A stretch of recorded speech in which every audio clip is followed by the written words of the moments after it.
Okay, nucleic acids is the last class of molecules that we are going to study.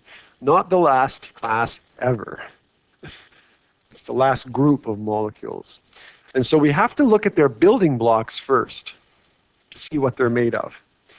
Okay, so first of all, there's sort of the backbone.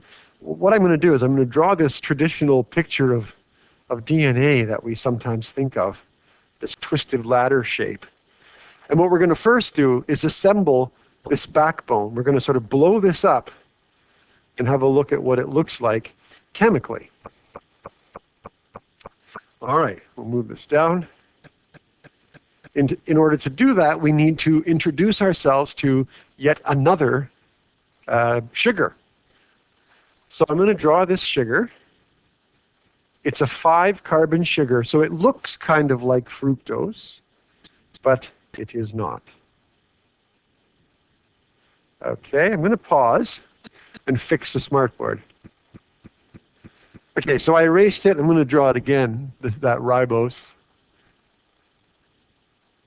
That's what it's called, by the way. It's called ribose. So it's a 5-carbon sugar, and it looks very much like fructose. Let's put our little dashes in here like this.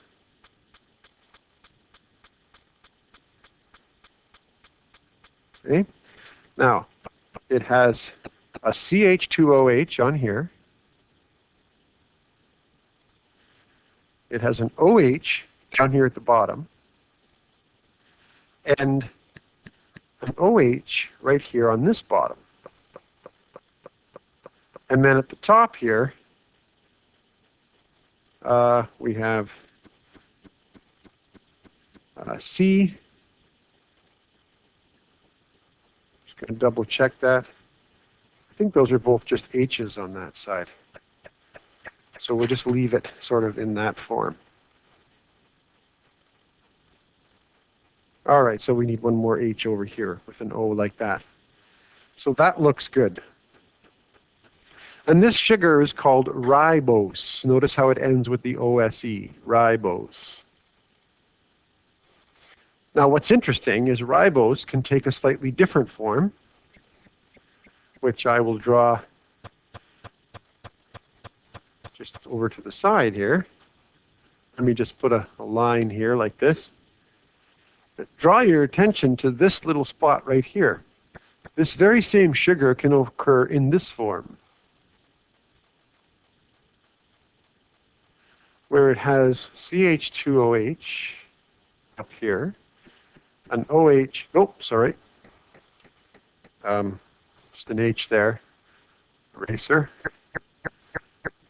an OH here,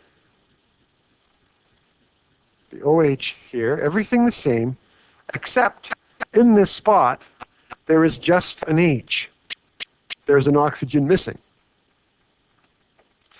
And so its name is deoxyribose because it's missing an oxygen, deoxyribose. And so what we notice is that nucleic acids can have either one of these two forms. Now, again, because of the missing oxygen, the shape will change. And that shape will change the way that these two molecules behave. And we'll see how that plays out shortly. So that's the first thing we need. So now what we're going to do is we're going to add to that the phosphate groups. We're going to add phosphate groups stuck onto this particular sugar. So far, so good? Okay. We good with the picture? Do you need more time? Okay, give you a second. Draw those two. And now we're going to add some phosphates. Okay.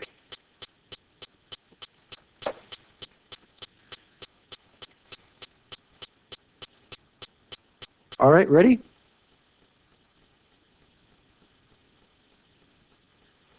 So we'll take our deoxyribose and we'll draw it here.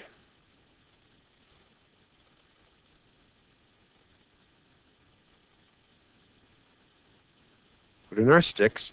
We'll use the deoxyribose because it's got less things to draw in.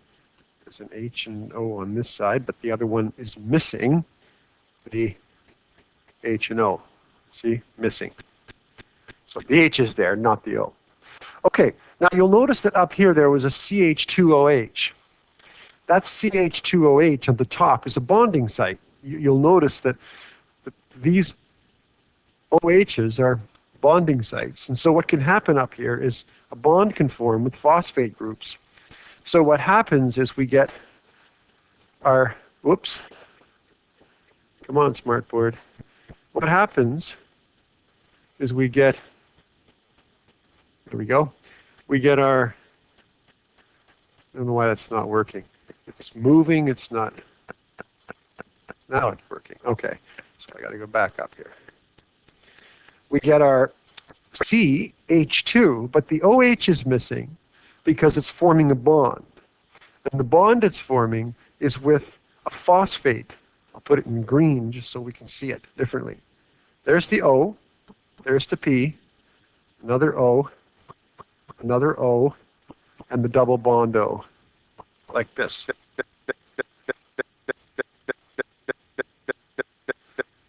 And this phosphate can be drawn like this. It's usually drawn with the little minuses on it because it's in its ion form. And that's because typically all these molecules exist in a solution. Where's where we find nucleic acids? In cells, in the cytosol, or in the nuclear, the solution inside of cells. And so in that solution, those H's tend to stay popped off because of the pushing and pulling of water, right? The water molecule. So we typically draw them without the H's. Okay, so we have this phosphate that's attached. Now you can have one phosphate attached. You can have two phosphates attached. Because you see over here, this negative O could be a good spot for a second phosphate to attach itself. And you can make like a little chain. But we're just going to draw one phosphate for now, for our picture. So this is the deoxyribose plus phosphate. And this is what makes the backbone of the DNA molecule. When we draw this picture of DNA, this is what links itself together in a sort of a polymer way. This is also a polymer. It's just a more complex one because it's made of many different things. But this is what we have right here on this line. This line that we've drawn is actually made up of repeating units of this sugar and phosphate, holding hands all the way down. And we'll see how that works shortly. Okay. Now, there's more stuff that can happen. I think I should have put there's an OH right here as well, right? I went too fast. We didn't add that in. So add in that OH on there for now. Because we're going to need that for our next thing. See the OH right here. Okay? All right. Nobody caught that, eh?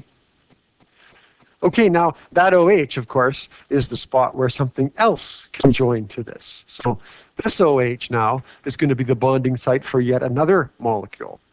And in fact, it's the bonding site for one of 4 different molecules. So now what we have to look at are the nitrogenous bases, which are the next piece. So let's put down nitrogenous bases. Nitrogenous just means they have nitrogen in them. They're bases because they are, by definition, basic molecules. You know, acids and bases.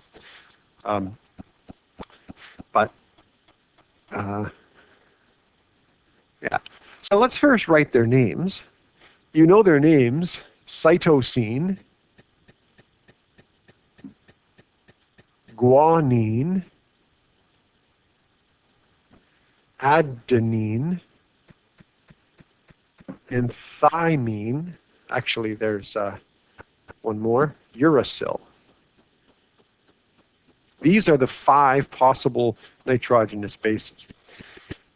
You probably learned in grade 11 that thymine is commonly found in DNA, where uracil is found in RNA. Chemically, they sort of do the same job, so they're sort of a little bit interchangeable, but they are slightly different. And the reasons why have something to do with the different shapes of those molecules and why those two bond in that way. All right, so now we're going to draw pictures of each of these characters so we get an idea of what they look like. What's interesting is they're made of rings, and 3 of them have one ring structure, and 2 of them have a double ring structure. So, like we like to do in biology, we give them separate labels. So what we're going to do first are the one ring structures.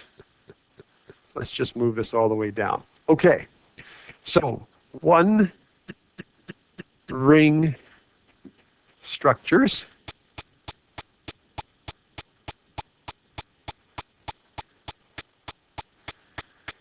Okay, here we go. And the one ring structures have a name, so I'll put the name here. They are called the pyrimidines. Pyrimidines. Some might pronounce it pyrimidines. I've always heard people say it pyrimidines. You could also call it the pyrimidines. Pronunciation varies from person to person sometimes with these big words. Okay, so here's the first one.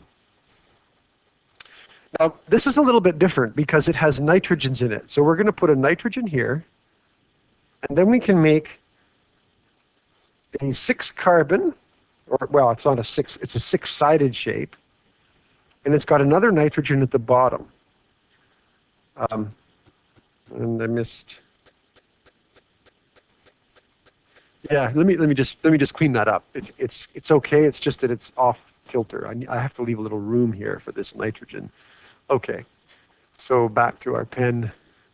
Nitrogen. There's a nitrogen here. Sorry, no, there isn't. That's my mistake. Let's put the nitrogen back where it belongs. There's a nitrogen here, and there's a carbon in between them. There. So that looks more like it. Now, this is the basic shape with 2 nitrogens in the carbon ring. Now there's an H here. I'm going to put the H's on because I want us to see the differences in the molecules. There's an H here. There's an H here. Here there's a double bond O sticking out. There's an H up here. There's a double bond O here at the top. And there's a double bond in the ring right there. So this is what it looks like. Now, I don't think we're going to memorize all the formulas of each of these bases, but we are going to learn to recognize them, okay? When you see them, you can say, oh yeah, that's one of those nitrogenous base guys. And you'll be able to tell that it's a pyrimidine because it's got one ring. All right, this guy's name is uracil. That's uracil. That's what he looks like. Now, thymine is almost exactly the same as uracil. So I'm going to pause for a second, let you finish copying, and we'll do thymine. Okay, let's carry on. Uracil there. I'm going to try to draw. I'm going to draw it over on the right-hand side just so we can easily compare the two. So we're going to draw a second molecule. I'll draw this one in a different color so it stands out. So what we have is another N. So it's the same sort of N that we had before, and then the rest are carbon atoms around the hexagon. So that same basic shape with the 2 N's in it. Double bond O at the top, just like the other one. An H on the carbon here. I should have a little stick there, I guess. No, that doesn't look right because that N is in the corner. So let me just clean that up. My messy writing. Clean it up so it looks a little better. There, that's a little better. Okay, so there's an H on that N. Remember, N has to hold hands 3 times. There's a double bond O here as well, just like on the other one. There's an H down below. There's a double bond in the ring structure right here. There's an H over here. And this last piece is what's different. Instead of an H, there's a CH3 attached in this spot. So that's the only difference. There's the two pictures now. And you can see the only difference is right here. Everything else is the same. And this fella is named thymine.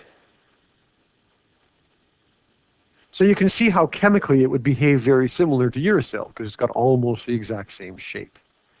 But that CH3 just makes it a little more conducive to bonding in the DNA rather than in the RNA. All right. So there's two. We have three more to go. Notice it's also one ring structure. The other one that's a one ring structure is cytosine. So we'll draw cytosine next. And I'm just going to bounce over here. I'll try to leave this one up there so you can keep drawing. And maybe I'll just put a line here so we don't get confused. And I think I can do cytosine over here in this spot. I'll do it in blue. Cytosine is also the same nitrogenous ring structure.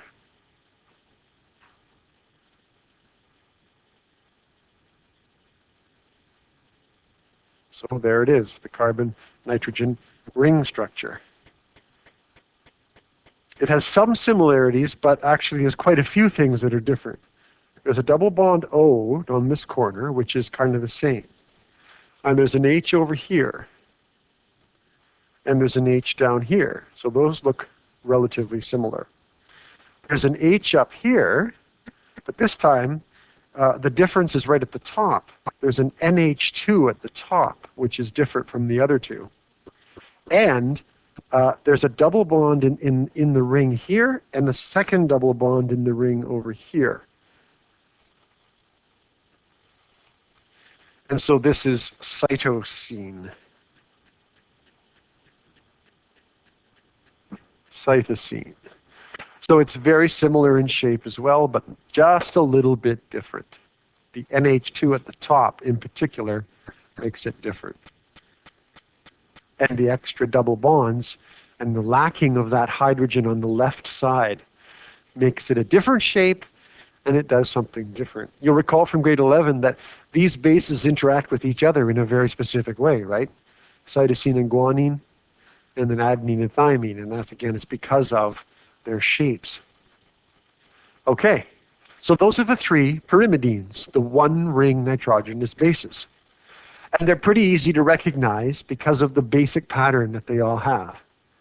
So I'm not going to say, draw me a picture of thymine, but if I show you something that looks like one of these, you should at least be able to label it as a nitrogenous base, even if you don't remember which one is which. Now, because this is AP, you'll want to be able to remember them. You'll want to study them anyway. I won't be able to stop you because you'll be so pumped up to go home and learn them all, because if you're going into biology, folks, then why wouldn't you, right? One of the things that you have to realize in high school is we teach a curriculum with limits, but you can go beyond those limits on your own, and you should if biology's in your future. You should always be trying to learn as much as you can. So I'm not going to, force you to.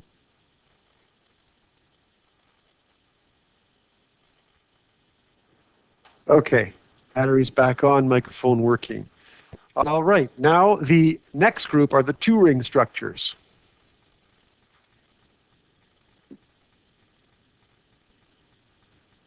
And they have a name too. They're called the purines. You can remember these names because they're opposite. The purines are the big molecules with the small name, and the pyrimidines are the smaller molecules with the bigger name. It's kind of backwards. Okay. We'll draw these one at a time. So what we have is the same nitrogen-carbon hexagonal ring structure as before, with the N here, and a carbon in the... No, that still doesn't look right. I better go bigger. Go big or go home.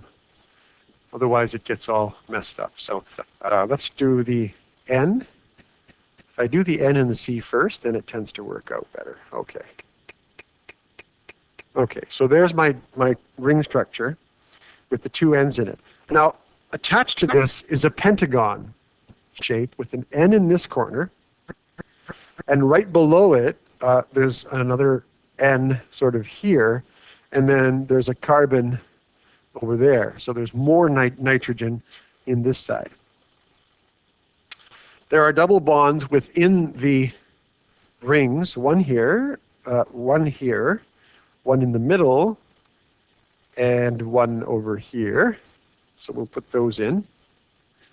Then there's an H attached to the carbon on this end. There's an H attached to the N over here, and holds hands 3 times. Nothing there. The C over here has an H attached to it. And at the very top, there's an NH2. Okay, the bond is attached to the N. Maybe I'll clean that up too, so that we can clearly see that the N is where the bond goes. And I think that's it. This guy is adenine. I'll let you draw him, and we'll be back in a second. All right, one more. Let's go down.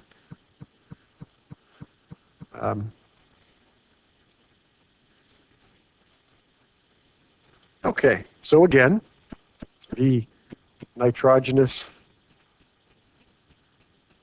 hexagon of carbon and nitrogen, like that. And the pentagon shape, which goes like this. And there's a nitrogen here, and there's a nitrogen here. They're one on top of the other. And then this goes out to a carbon like that.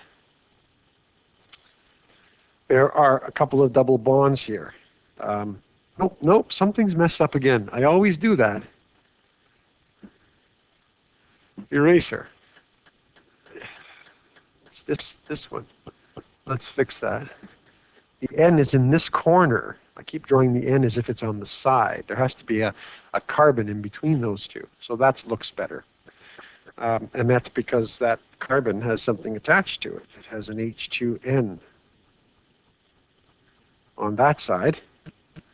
It has an H attached to the nitrogen up here. Double bond O at the top. Over here we have an H way over on this side and an H right here. And that leaves us with some double bonds in the ring structure. One here, one in the middle, and one on this end here. And I believe that's all. And this is guanine. This was named, I understand, because it was first isolated from bat droppings, which are called guano, bat droppings. And so it was called guanine because it was found in the guano. That's an A in the middle there. Doesn't look like it. Let me fix that up too. Guanine, G-U-A, guanine. So you can see its similarities here. Very similar in shape. It's just the things sticking around the outside and some of the double bonds that are making all the difference between those two. And these are the nitrogenous bases, the purines and the pyrimidines. Okay. Now, we're going to stick some things together. What we're going to do is we're going to go back to that sugar and phosphate that we had before, which forms that sort of backbone line, and we're going to stick these bases onto the picture.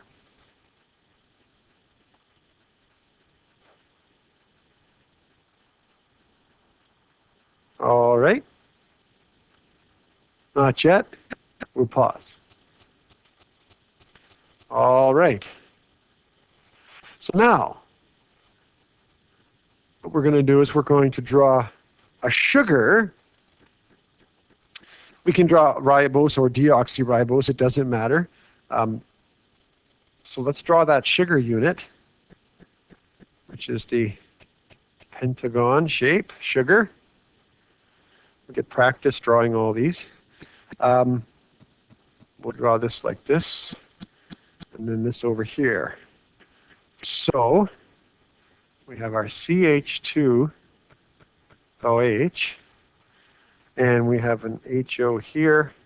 We'll make this a deoxyribose as well, just for fun. Everything looks good.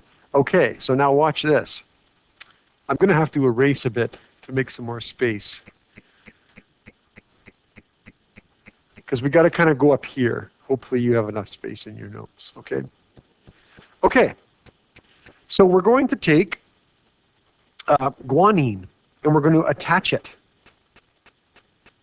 But we're going to attach it backwards. So what we're going to do is we're going to go back to our guanine molecule here, which I've partially erased, and we're going to flip it in the mirror and attach to this side. So it's going to be like a reverse picture of guanine, okay?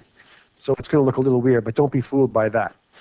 So what we're going to have is the 5 carbon on this side. So let's put the N here and the N here, and then make the join like this. And then we go to the middle like that. That's the 5 carbon part. And then we're going to put the hexagonal part here with one N on this side, and the other end down at the bottom of the hexagon. So it's going to look like this. This goes to a carbon like that. I can make that look a little better. Whoops, that was a big one. So let me go back here and put the N here, and then down, and then over. I guess it's not bad. We'll put in the double bonds. What I'm going to do is I'm going to get a thinner line. That's what I'm going to do. We'll put the double bonds in. There's a double bond here, and then there's a double bond in the middle. There's a double bond up here, and one here. Get all those in. That doesn't look very good, but it's because my picture is small. There, that's better. Okay. Then, what we have to put on here is the rest of the stuff. So, the carbon atom here is actually bonded to the nitrogen atom right here. That's where the bond takes place. So the OH that used to be there can be bonded to this nitrogen atom right here at this spot. We also have to put an NH2 up here. We also have to put a little H on here. And then I think we're all set. I'm looking around, looking for all the bonds, making sure everybody's holding hands where they should. And then this is just an H down here.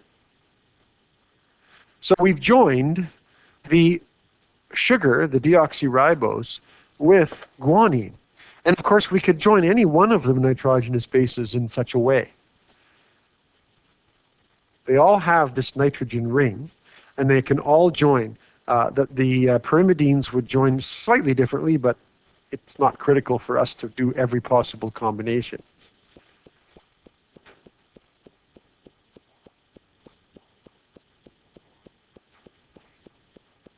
Here, NH2. There's a bond here, and then there's a double bond that way. Yeah. Yeah. Now what happens is when you take a sugar like this, when you take this sugar and you add it to a nitrogenous base,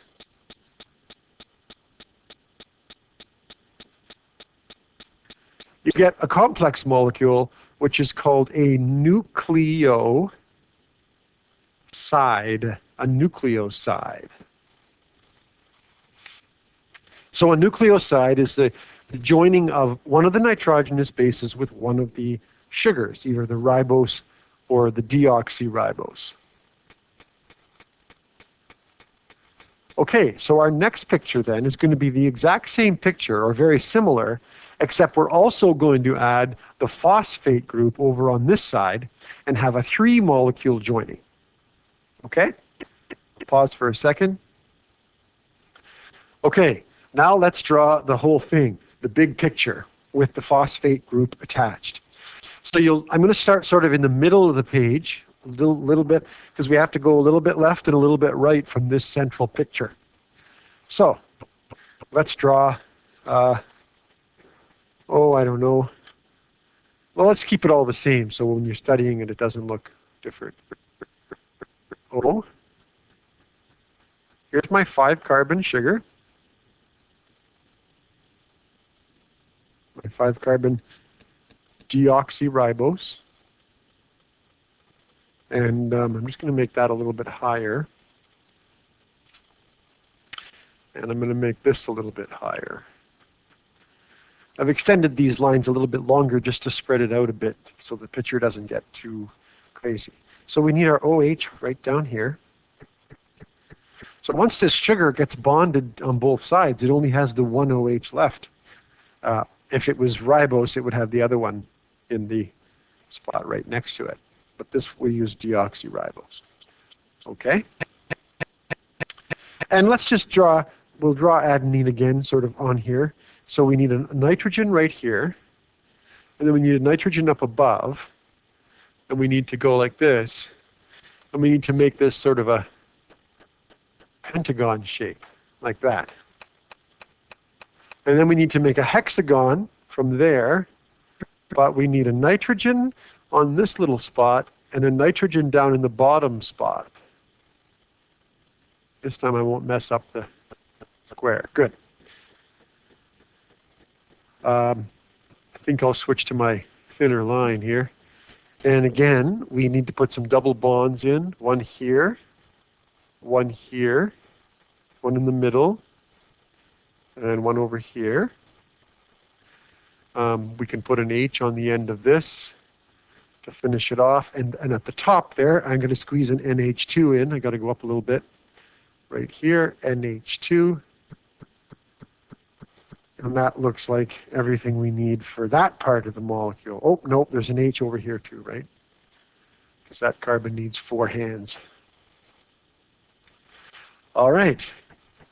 Then we switch over to the other side of the molecule, and we have the CH2 here, but not the OH, because it's involved in another bond.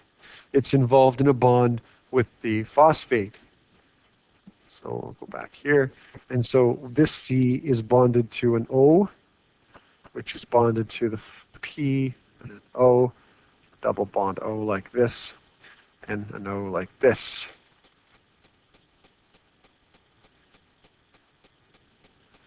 And so now we have a 3-molecule sort of structure.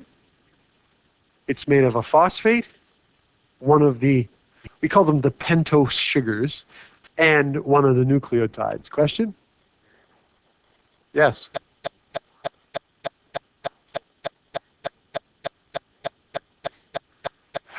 Sure. Why? Got to go to the washroom? We'll pause for a minute. All right, so this is the nucleotide because of the addition of the phosphate. And this is the main sort of monomer unit. If we stick nucleotides together, we can make DNA. And so the way we stick nucleotides together is by looking at the OH down here. That OH can bond with another phosphate.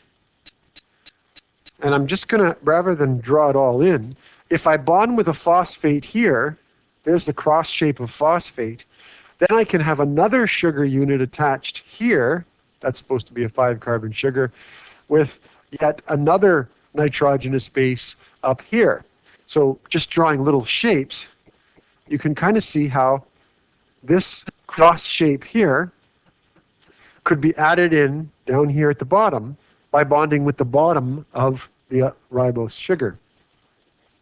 And then that phosphate, just like it's bonded here, could also bond again here with another deoxyribose and another nucleotide base. It doesn't have to be adenine, it might be cytosine or something else. And then the whole chain repeats itself. And that's how we get one side of the DNA molecule. Question?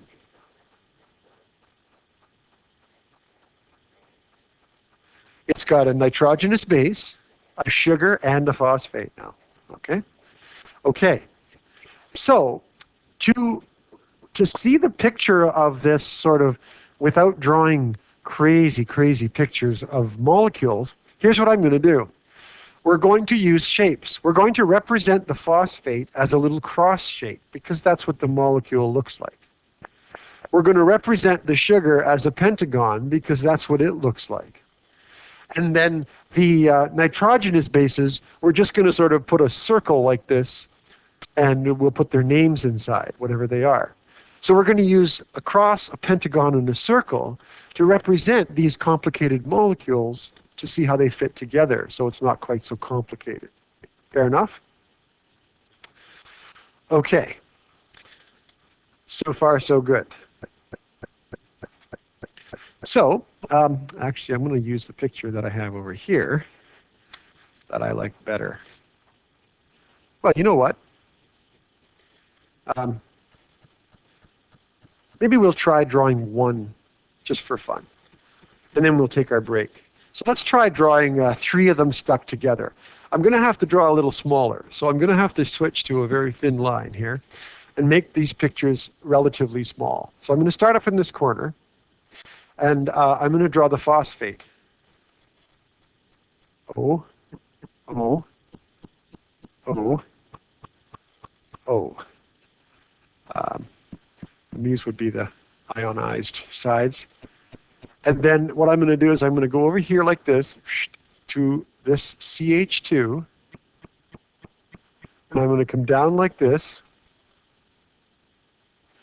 I'm going to go very slow because if you follow me, it won't be quite so crazy.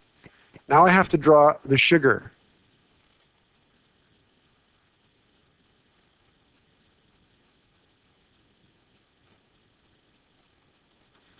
And there's an OH at the bottom of this line, but we're just going to put an O for now because we know that that's going to bond again. So we're just going to put the O there for now.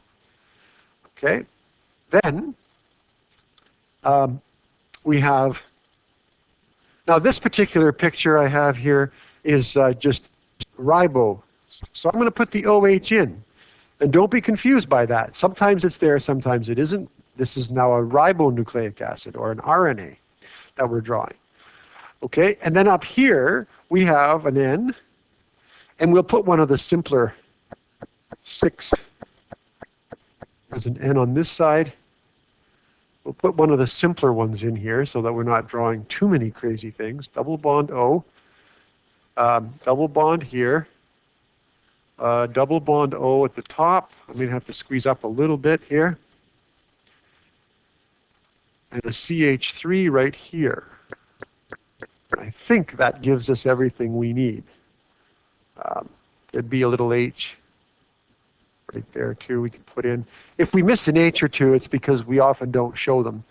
If something is missing, then an H would go there. So here's one nucleotide. But at this special spot right down here, what used to be an OH, we're going to bond yet another nucleotide underneath it. Okay? So let's go back down there. Let me erase that arrow so it's not in the way. Let's go back down here and let's bond in yet another nucleotide. And it would bond with the phosphate. So now we have another phosphate going to be joining in here. Right down here. P, O, O, O.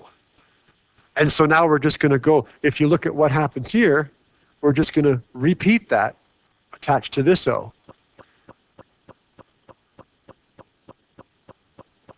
There would be a double bond if it wasn't bonded, but see the oxygen has to hold in 2 places. It's forming the link. Oh, you know why I didn't draw the bond? You're right, up here. Because what I want to do at the top there, you're asking about, that's a very good question. You're asking about right here, this spot. Well, this would go up and attach to another. So, because it's a long, long chain, right? So that's why I'm drawing it sort of like a piece of DNA. But you're right, at some point there would be an end, and the end would have to stop somewhere. Okay, so let's see if we can't add in the rest of this molecule. So right here, I'm going to kind of just go down a bit and put a CH2 again. So I'm basically just copying from above.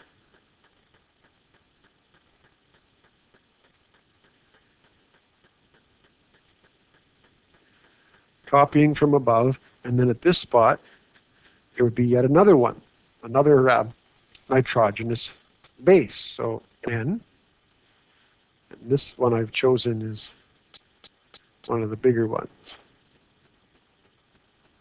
There's the pentagon shape, then we need the hexagon shape with the N, and an N at the bottom, like that. We'll put a little H over here, NH2 sticking out of the top, little H on this side, some double bonds here, here, here, and here.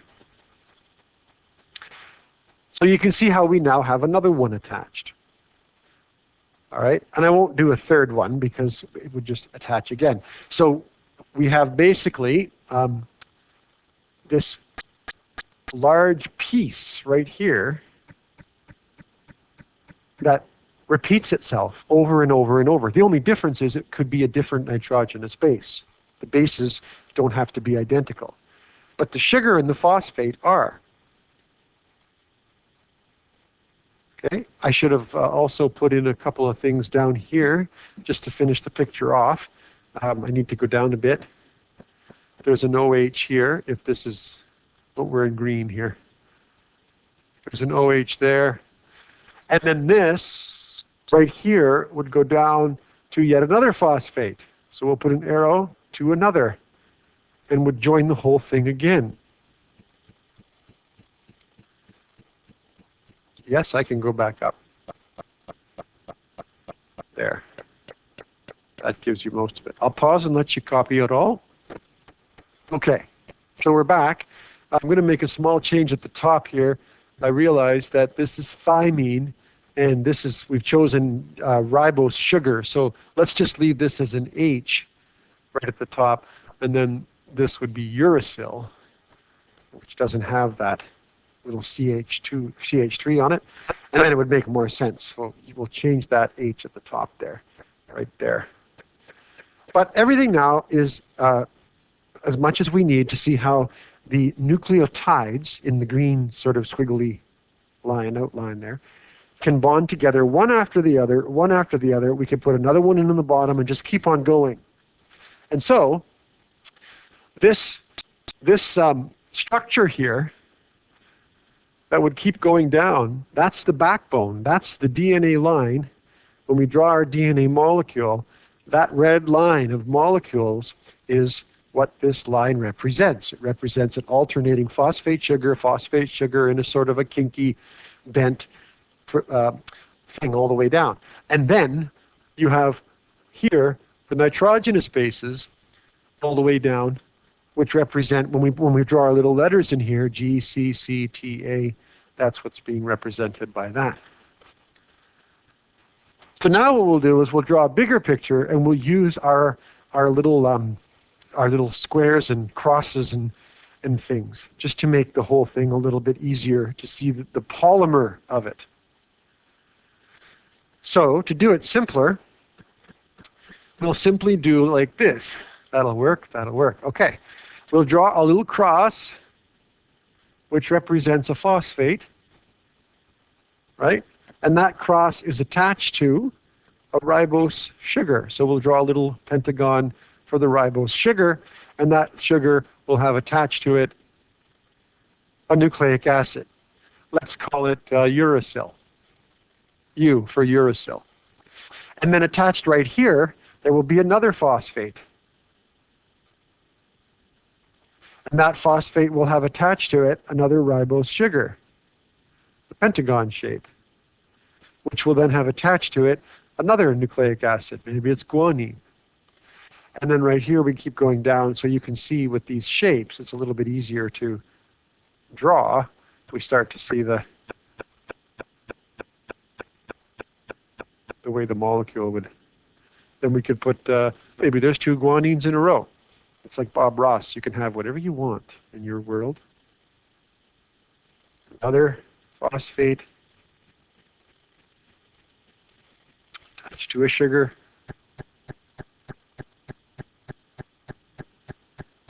And maybe an adenine. So this just carries on. So you can see how this could make a very long molecule with hundreds and hundreds or thousands of these bases all sort of attached, being carried on here. Now, the trick is that when you draw, this is RNA, when you draw DNA, the trick is you have to sort of do the whole thing upside down on the other side. So let me try that. Let me try to add to this picture what happens with DNA, which is the double spiral. So let me go up a little bit. Let me erase what's up here. Okay. So what we have to do now is do the same thing upside down. So because we're going to build DNA, I have to erase this uracil, and we have to put something else in there because there's no uracil in DNA. So let's change that to a cytosine or a thymine, whatever you want. In fact, maybe while we're changing things, I'll change this to a thymine just so we can have all the bases represented so nobody feels left out. Okay. So now what we have to do is draw this all sort of upside down on the other side. So let's see if I can do it. I'm going to go up a little bit more and erase more of this stuff. Okay. So a cytosine would be found across from a guanine. So I'll draw the guanine here. And then there'll be a little sort of tick up. Now I'm going to draw my ribose sugar, but I'm going to draw them upside down. Like that.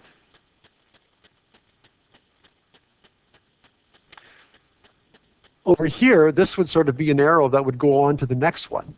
And then here, sort of like that, I have my phosphate. And that phosphate is attached this way to another ribose sugar, which is attached to another base. In this case, across from thymine, we would expect to find adenine.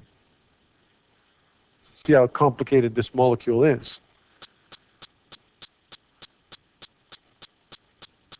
And then we would have another phosphate here.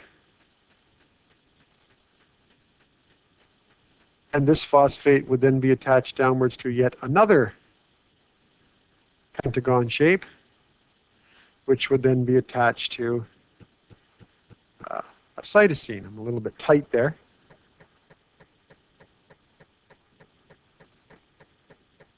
Whoops. No, no, no.